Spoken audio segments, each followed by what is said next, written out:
விக்ரமாதித்தன் மறுபடியும் முருங்க மரத்தை அடைந்து வேதாளத்தை பிடித்து தோள் மீது சுமந்து கொண்டு திரும்பி வரும்போது வேதாளம் ஜுமுத வாகனன் கதையை சொல்ல ஆரம்பித்தது.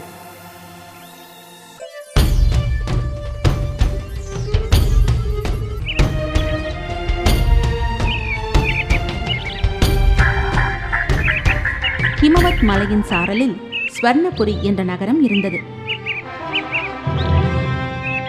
அதை ஜுமுதகேது ஆண்டு வந்தான்.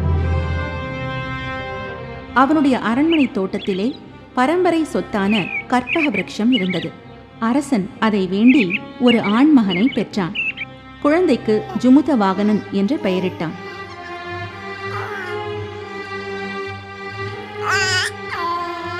ஜுமுத வாகனன் இளமை பருவம் அடைந்ததும் அவனை இளவரசனாக நியமித்தான்.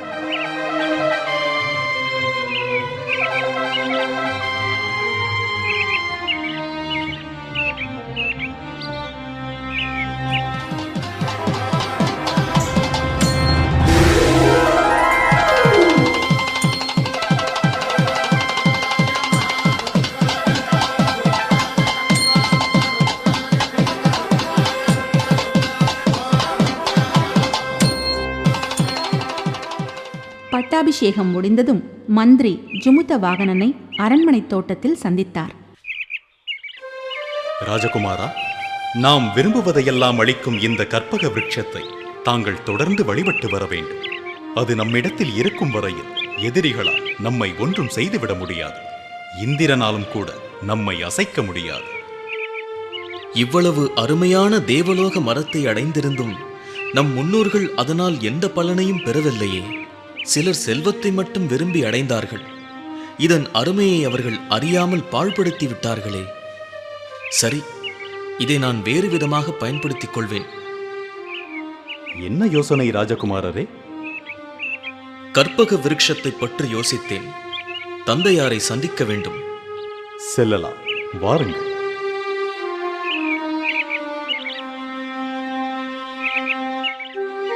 தந்தையே, இந்த புனிதமான மனித பிறவியில் தானம் வழங்குவது ஒன்றுதான் நிரந்தரமான பலனை கொடுக்கக்கூடியது. பல யுகங்களுக்கு பலனை கொடுக்கக்கூடியது. முல்லைக்கு தேர் கொடுத்த பாரி வள்ளலை பற்றி ஊரெங்கும் பேச்சு. கற்பக விருட்சத்தை கொண்டு நாம் அடைந்த பயன் என்ன? தாங்கள் அனுமதி அளித்தால் இந்த கற்பக விருட்சத்தை கொண்டு யாவருக்கும் பயன் கொடுக்க செய்யலாம். மகனே, உன்னை நினைக்கும் போது மிகவும் பெருமையாக இருக்கிறது. சுயநலம் இல்லாமல் பரந்த மனப்பான்மையுடன் நாட்டு நலனை மனதில் கொண்டுள்ள உன் சிந்தனை மகத்தானது. உனக்கு என்ன சரியென்று மனதிற்கு படுகின்றதோ அப்படியே செய்.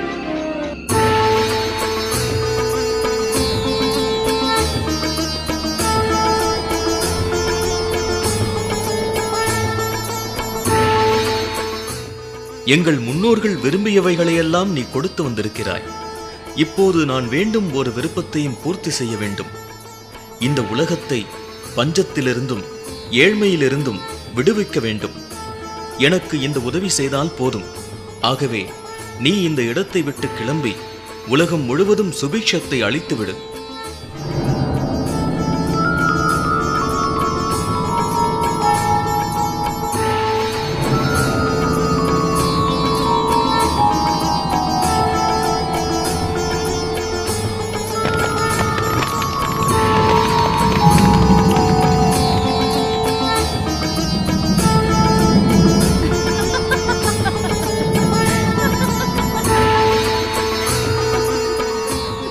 என்னை விடுதலை செய்துவிட்டபடியால் நான் போகிறேன். மரத்திலிருந்து ஒலி எழுந்தது. அதே சமயம் கற்பக விருட்சம் ஆகாயத்தில் பறந்து சென்று செல்வத்தை வர்ஷித்துவிட்டு மறைந்தது. அந்த செல்வ மழையால் பூமியில் ஏழை என்பவனே இல்லாமல் போனான்.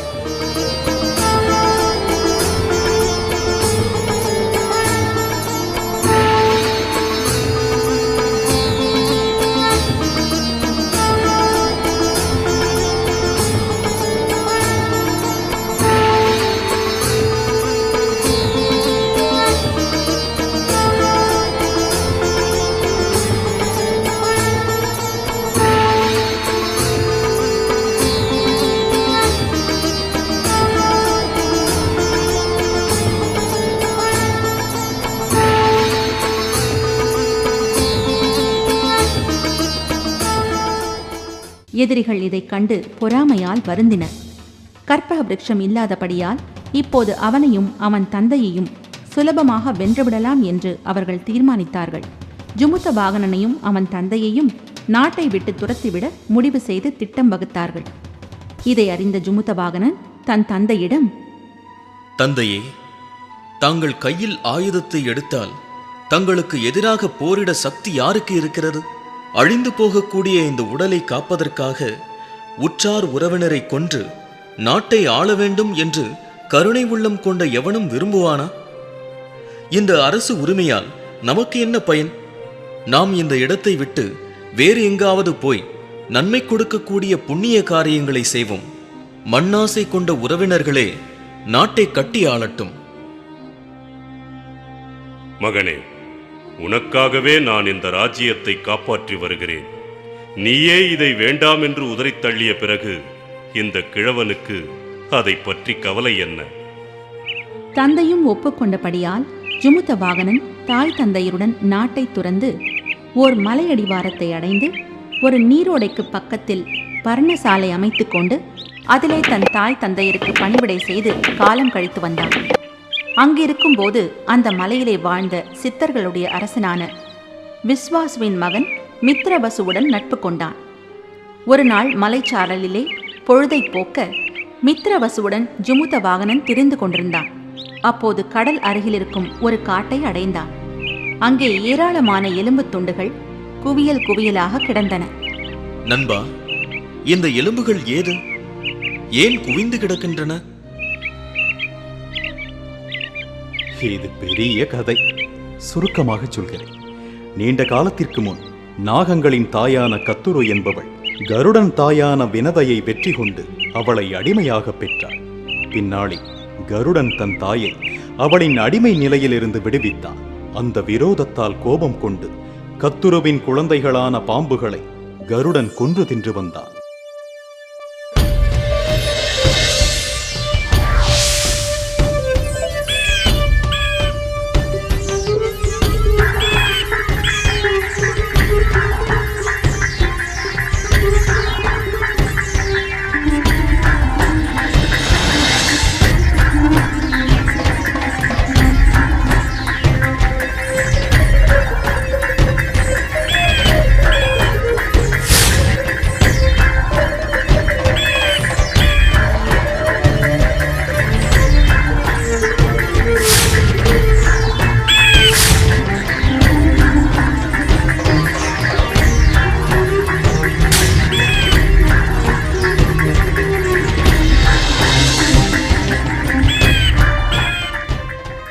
அடிக்கடி பாதாள லோகத்தில் புகுந்து நாகங்களை அழித்து வந்தான். இப்படி ஒரேயடியாக பாம்பின் குலமே அழிந்து வருவதைக் கண்டு பயந்து நாகராஜனான வாசுகி தன் குலத்தை காப்பாற்ற நினைத்து கருடனை அணுகினான். கள்ள மகாராஜனே, இப்படி ஒரேடியாக நாகங்களை அழிப்பதால் உங்களுக்கு என்ன லாபம்? தினந்தோறும் உங்கள் ஆகாரத்துக்கு தென்கடலுக்கு ஒரு நாகத்தை நான் அனுப்பி வைக்கிறேன். நீங்கள் பாதாள லோகத்துள் நுழையாமல் இருக்க வேண்டும். அப்படி நாகராஜன் தினந்தோறும் அனுப்பும் பாம்புகளின் எலும்புகளை இங்கு குவிந்து கிடக்கின்றன. மித்ரவசு கூறிய கதையை கேட்டவுடனே வீரத்துடன் கருணையும் கொண்ட ஜுமுத்த வாகனனின் உள்ளம் வருத்தத்தால் கரைந்தது. பயங்கொள்ளி போல எதிரிக்கு தினந்தோறும் தன் மக்களில் ஒருவனை தன் கையாலேயே பலியளிக்கும் நாகராஜனின் நிலை வருந்தக்கூடியது. தெய்வீகம் அடைந்த கருடன் இத்தகைய கொடூரத்தை செய்கிறான் என்பதை நினைக்கும் போது கஷ்டமாக இருக்கிறது. மித்ரவசு ஜுமுத்த வாகனனிடமிருந்து விடை பெற்று சென்றான். இளகிய மனம் கொண்ட ஜுமுத்த வாகனனின் மனம் நாகங்களின் நிலையையே எண்ணிக்கொண்டிருந்தது. எந்த உபயோகமும் இல்லாத என் உடலை தியாகம் செய்து கிடைத்தற்கரிய பாக்கியத்தை அடையலாமே. ஆதரவு இல்லாத ஒரு நாகத்தையாவது கருடனிடமிருந்து மீட்டு உயிரளிக்கும் வாய்ப்பு எனக்கு கிட்டாதா? தனியாக இருந்த ஜுமுத்த வாகனன் தன் எண்ணத்தை எப்படி நிறைவேற்றலாம் என்று யோசித்துக் கொண்டிருக்கும் போது தூரத்தில் யாரோ பரிதாபமாக அழுவது கேட்டது.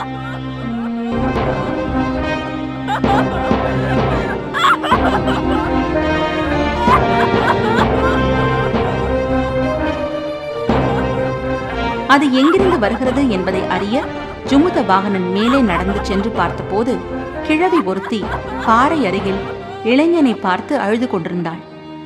அப்பா சங்கசூடா, நான் எவ்வளோ கஷ்டப்பட்டு உன்னை பெத்தேன். குடும்பத்துக்கு நீ ஒரே பிள்ளையாச்சே. நான் எப்போ மறுபடியும் உன்னை பார்ப்பேன்? கருடன் உன்னை உயிரோட கொத்தி தின்னும்போது நீ எப்படி தாங்கிப்ப? அம்மா, ஏற்கனவே நான் நொந்து போயிருக்கிறேன். கருடன் வரும் நேரமாகிவிட்டது. நீ வீட்டுக்கு போ. உன்னை கடைசி முறையாக வணங்குகிறேன்.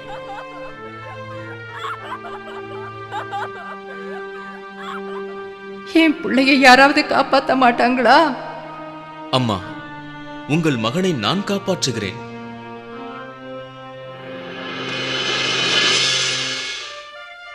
கருடா, என் மகனை விட்டுடு, என்ன முழுங்கிடு. அம்மா, இது கருடன் அல்ல. கருடன் உருவத்திற்கும் இந்த உருவத்திற்கும் பெருத்த வித்தியாசம் உண்டு. அம்மா, நான் ஒரு வித்யாதரன். கருடன் பசிக்கு என் உடலை அர்ப்பணித்து உங்கள் மகனை காப்பாற்றுகிறேன். உங்கள் மகனை அழைத்துக் கொண்டு நீங்கள் வீடு திரும்புங்கள். பெரியோய், உங்கள் உபகார குணத்தை வெளிப்படுத்தி விட்டீர்கள். இது எங்கள் வம்சத்திற்கு ஏற்பட்டிருக்கும் சாபம். அதை நாங்கள்தான் ஏற்றுக்கொள்ள வேண்டும். உங்களைப் போல பிறருக்காக இரக்கம் கொள்பவர்கள் நாட்டில் குறைவு. நீங்கள் நீண்ட நாள் வாழ வேண்டும். அம்மா, உடனே இந்த இடத்தை விட்டு திரும்பிப்போ. நான் கடற்கரைக்கு சென்று கோகர்ண சுவாமியை தொழுதுவிட்டு கருடன் வருவதற்குள் திரும்பி விடுகிறேன். சங்கச்சூடன் தாயை வணங்கிவிட்டு கடற்கரை நோக்கி சென்றான். அழுது கொண்டே கிழவி அங்கிருந்து சென்றாள். கடற்கரையிலிருந்து சங்கசூடன் திரும்பி வருவதற்குள் கருடன் வந்து விடாதா? அப்போது பெரும் புயல் அடிப்பது போல மரங்கள் ஆடி அலையுண்டு நிற்க கருடன் வந்து சேர்ந்தான்.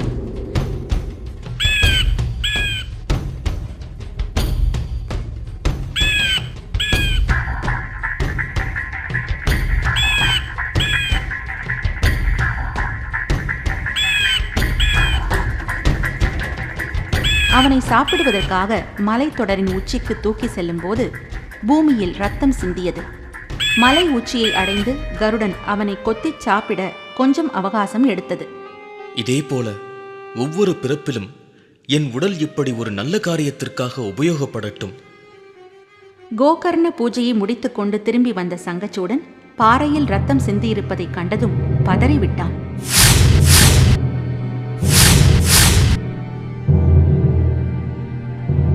பழி சூழ்ந்து கொண்டு விட்டதே. அந்த மகான் எனக்காக தம்மையே கருடனுக்கு அர்ப்பணம் செய்து கொண்டு விட்டாரே. அவரை கருடன் எந்த இடத்திற்கு தூக்கி போய் இருக்கிறான் என்பதை உடனே அறிய வேண்டும். இப்படி இருக்கையில் ஜுமுத வாகனனை தின்ன முற்படும் போது அவன் சந்தோஷமாக இருப்பதைக் கண்ட கருடன் வியந்தது.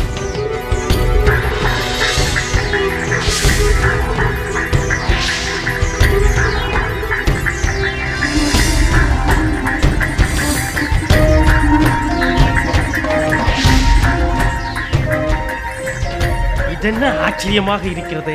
உயிருடன் வைத்தே அழகினால் நான் கொட்டி தின்ன முற்படும் போது சிரித்த முகத்துடன் சந்தோஷமாக என்னையே பார்த்து கொண்டிருக்கு இவன் ஒரு மகா புருஷனாகத்தான் இருக்க வேண்டும். நாகமாக இருப்பதற்கு சாத்தியமே இல்லை. பக்ஷிராஜனே, ஏன் நிறுத்திவிட்டீர்கள்? என் உடலில் மாமிசமும் சதையும் இருக்கின்றன. தங்களுக்கு திருப்தி ஏற்படும் வரை சாப்பிடுங்கள். பெரியோள், தாங்கள் நாகமல்ல, தாங்கள் யார் என்பதை தெரிவிக்க வேண்டும். இதென்ன கேள்வி? உமக்கு உணவு வேண்டும். நாகத்திற்கு பதில் நான் இருக்கிறேன்.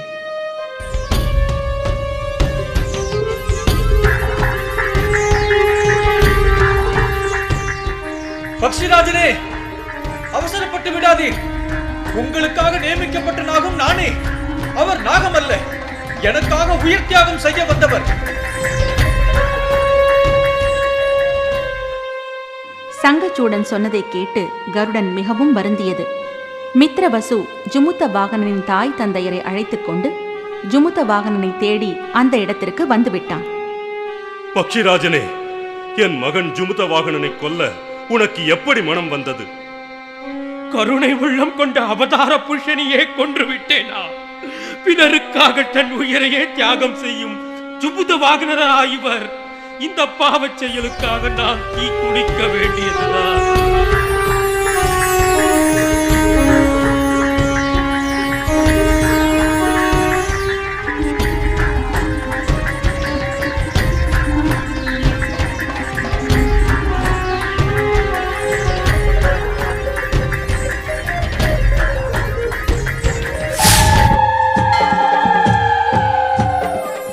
கருடா, நீ தீ குளிக்க அவசியமே இல்லை. ஜுமுத வாகனனின் கருணை உள்ளத்தை போற்றும் வகையில் அவனை உயிர் பெற்று எழச் செய்ய வேண்டியது என் கடமை.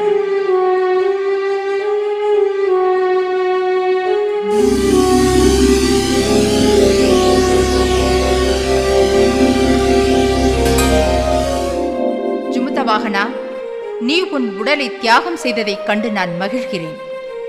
உன்னை சக்கரவர்த்தியாக மகுடாபிஷேகம் செய்கிறேன். பலகாலம் சிறப்பாக ஆட்சி புரிவாய்.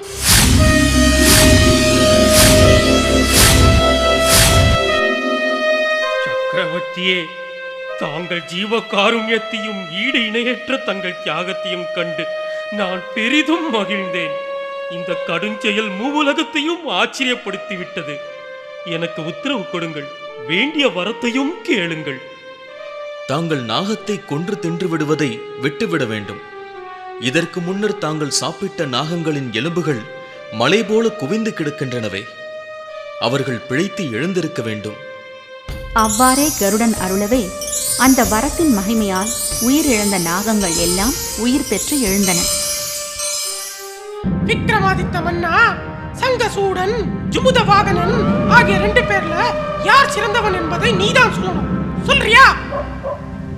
ஜுமுத்த வாகனன் நடத்தையில் அதிசயம் ஏதுமில்லை. பல ஜென்மங்களாக அவன் அந்த மனப்பக்குவத்தையும் புண்ணியத்தையும் அடைந்திருக்கிறான். ஆனால் சங்கசூடன் தான் உயிர் தப்பிய பிறகும் தனக்கு பதிலாக வேறு ஒருவனை தூக்கிக் கொண்டு ஓடிய கருடனை துரத்திச் சென்று தன்னையே சாப்பிட வேண்டுமென்று மன்றாடி கேட்டானே, அவனே சிறந்தவன். இந்த பதிலை கேட்டதும் வேதாளம் மறுபடியும் கட்டவிழ்த்துக் கொண்டு தன் இடத்தை அடைந்தது. மகாராஜனும் அதை தேடி கிளம்பினான்.